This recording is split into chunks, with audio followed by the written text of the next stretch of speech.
Hi there, welcome to Gnostic Vlog Confessio 10. First of all, I want to start off with a Gnostic joke. When you look up into the night sky, it's not the stars that you're seeing, it's the air holes at the top of the cage.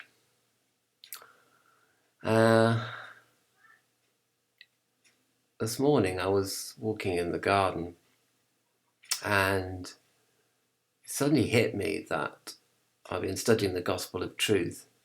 And it suddenly hit me that what if the Gospel of Truth is in fact alluding to something which actually is true? I mean, this isn't just a belief system, this is really true. I mean, we really are in a cage, which is matter, or the lower worlds, or the world of the demiurge. And there really is potential here for transcendence to another realm, which is above and beyond and totally other to the realm that we perceive with our senses, and indeed beyond the realm which we perceive with our sixth sense as well. So it's beyond even the astral, psychic and ethereal realms generally, as I've discussed many times on this channel.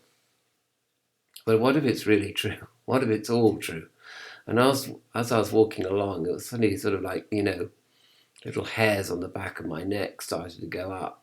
And I became a bit afraid, really, because, it's one thing to talk about all this, but it's another thing to actually experience it.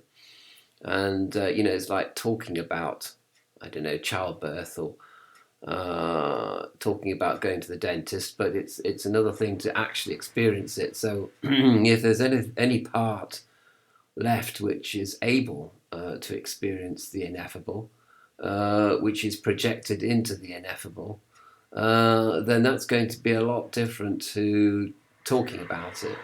And the experience of Logos is going to be different to the utterance of Logos.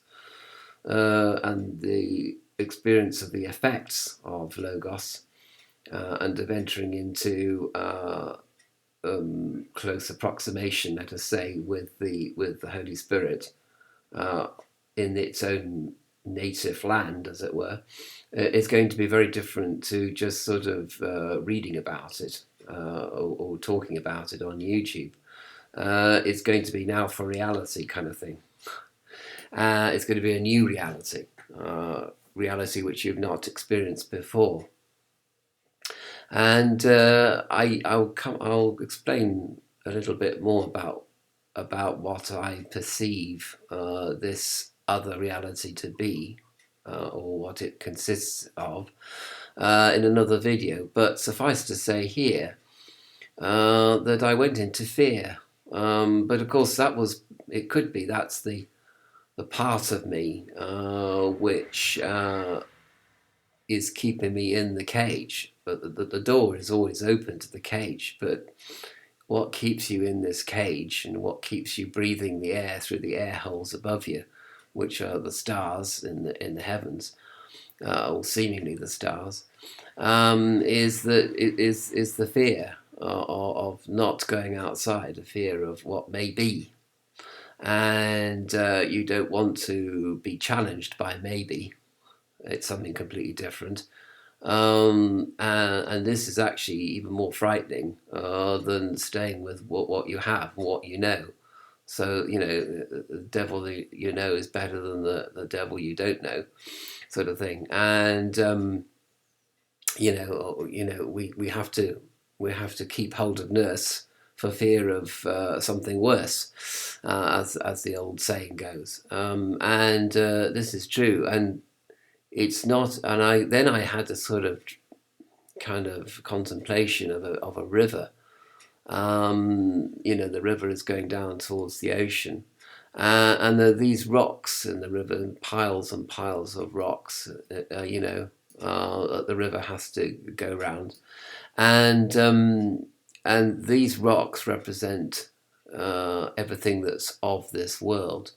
And I'm in this world, and I'm grasping on to these rocks for dear life, for fear of being taken down the river. And it's not just a matter of letting go. It's a matter, which is a sort of kind of like a hippie kind of thing to say.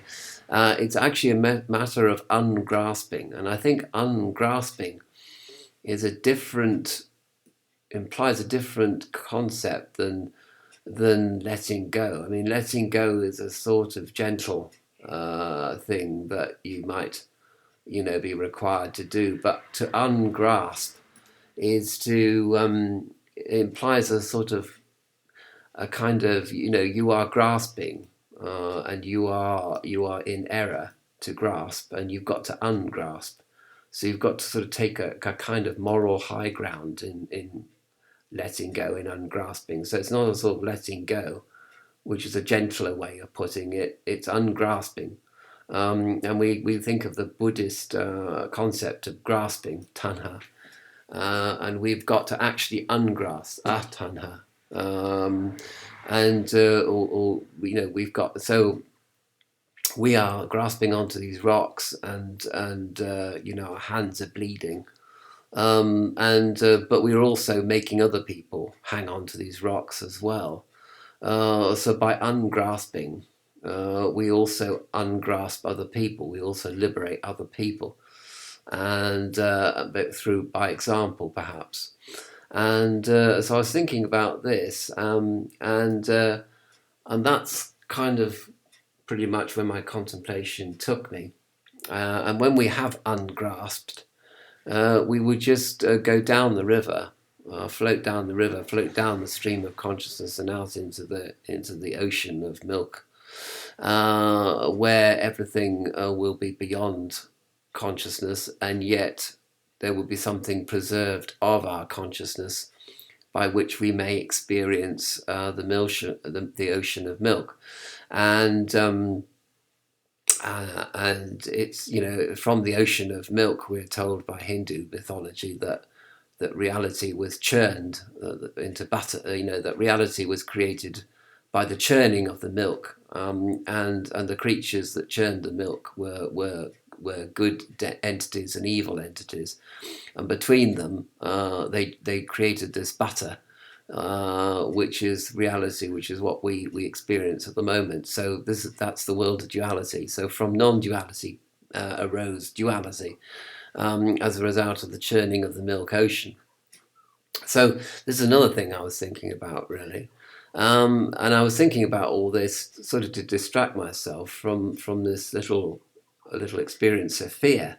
What if it's all really, really true? What if all this is actually what happened? And you can't see it and you can't taste it, like radiation, for example, gamma radiation, but it's absolutely there. Okay, and just because you can't taste something or see something, or experience something with your senses, doesn't mean to say it doesn't exist. And just because the Gospel of Truth uses allegory and metaphor and symbolism to explain the truth, what is real, doesn't mean to say that what it's referring to actually isn't real. So basically, the truth does refer to something which is ultimately experienceable by some sort of state of consciousness, which will mean something to us, which will be as experiential as cutting a piece of bread or something. So basically, everything that the Gospels of Nag Hammadi refer to is in fact actually real, and it's not a matter of faith. Or faith, you may start off with faith, but then you have some kind of experience, which really opens your eyes and jolts you, just like when you see the actual hieroglyphs on the walls of the tombs in the Valley of the Kings. They are bigger and more beautiful than you ever experienced before, and indeed the dog barking now, you know, is greater an experience than you could possibly imagine, perhaps more irritating and annoying an experience that you could possibly imagine. But there it is. But maybe also I'm choosing to be irritated by this barking dog. And so my consciousness is actually affecting the way that I experience this barking dog. I mean, the dog is just simply making a noise, you know, and I'm the person that's making something out of it, something more out of it. So perhaps there's something real out there, which my consciousness is going to make more of when I come to experience it, if you see what I mean. But at any rate, you know, what if it is all real? That's my question to you today. And when I contemplated this, I did go into fear because, you know, it's something which might demand change as well, change of perspective, a change of behaviour, even a change of feeling, certainly, and a change and where thought patterns actually come true because they are based on something which actually is, okay? It depends on how you define exist, of course, I know that. But you know, you stumble around in the dark and you know, you stub your toe and there's pain.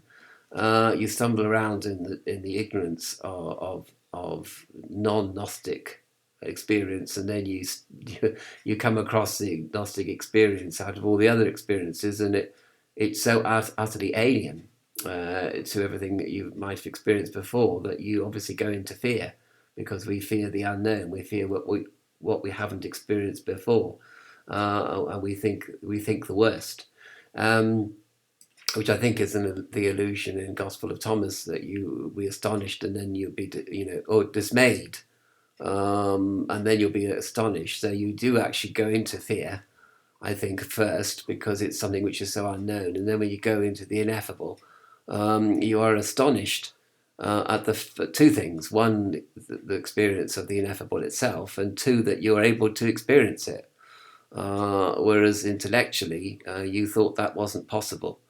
And your belief that it is impossible to experience ineffable is itself overturned, you see. So anyway, that's my confession for today, for this week. And if you've had a similar experience, maybe you can have a similar contemplation arising from that experience of asking the question, what if it's all real? You know, and asking the question, who is out there? And the question is answered, and you weren't expecting it to be answered, and you will go, whoa. Okay, so that's my woe of this week.